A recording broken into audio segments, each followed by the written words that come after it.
আমি খেয়াল করেছি, আমি মানুষকে যতটা গভীরভাবে অনুভব করি, আমাকে কেউ ততটা গভীরভাবে অনুভব করে না।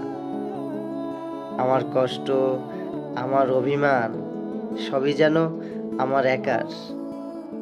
কারো ইচ্ছে করে না জানতে আমি আসলে কেমন আছি। আমার ছোট্ট ভুলগুলোও অপরাধ হয়ে যায়।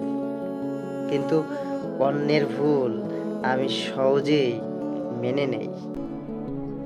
আমি যতটা আগলে রাখি, আমাকে কেউ ততটা আগলে রাখে না। আমি মাঝে মাঝে ভাবি, আমার ভালোবাসার মূল্য কি কেউ বুঝে? নাকি আমি শুধু নিজেকেই বিলিয়ে দিতে শিখেছি, ফিরে পাওয়ার কথা ভুলে গিয়ে।